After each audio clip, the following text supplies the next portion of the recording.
Yes, I think the term economic opportunities is very heavily loaded. It's very important, especially as households, farms, and governments plan where to go. Suppose the most important opportunity is jobs, employment, skills enhancement, the ability of people to go out there and make a contribution to economic development and economic growth. And of course, those opportunities have to come at various levels. Opportunities for households to get education, to skill up, to participate, to have a voice in national development. The opportunities for farms to be able to access resources, and here importantly, financial resources. The opportunities for banks and financial markets to be able to reach the furthermost of every country and every economy, to have inclusive participation of individuals, and then opportunities for governments to be able to actually play an important role in world economies and be part of a global network. Those are important opportunities which I think we should pursue.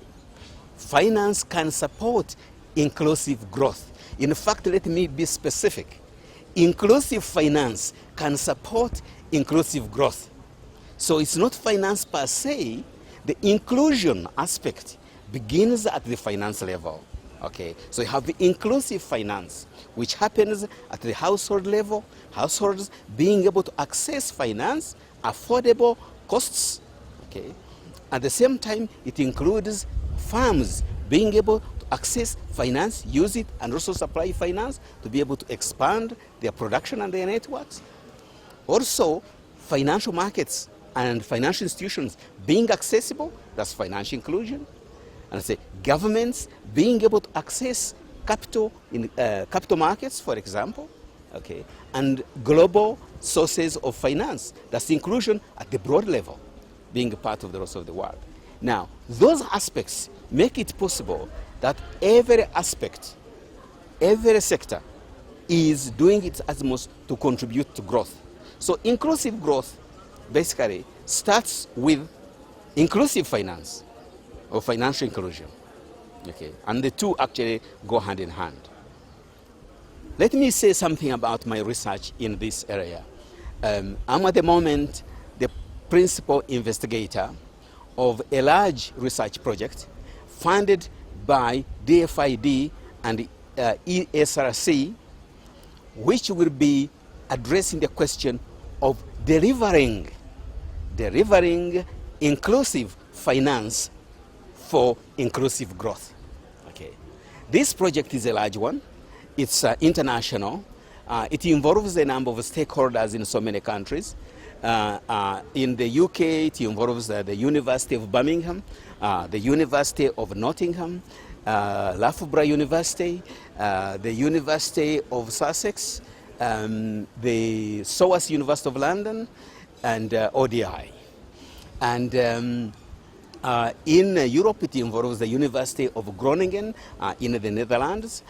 In Canada, it involves Laval University, and in the US, it involves Columbia University. In Africa, it involves University of Ghana, Legon, and also involves the African Economic Research Consortium. It's a broad research project. And if I could go a little bit further, it is structured in three main clusters.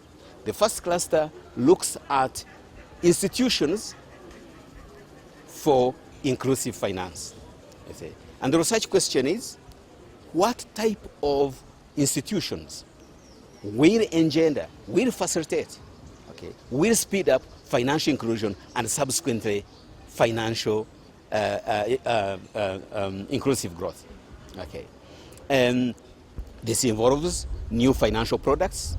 We undertake randomized controlled trials in the field to generate new financial products that can be used by the poor, that can be used, for example, for ensuring farmers' production in the rural area. So this is one large cluster that we look at broad civil institutions and the creation of new financial products.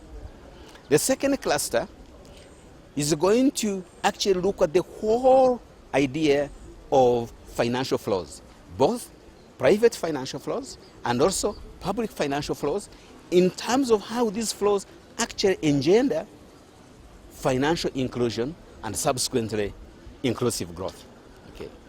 And here is the role, for example, of foreign banks, how these actually impact on domestic banks to be able to leverage domestic banks in being able to meet the needs of households, farms, okay, and other sectors, including financing of government, includes how aid can be able actually to feed much more into budget frameworks by countries, okay, and how we can generate new measures of being able to monitor these developments through time.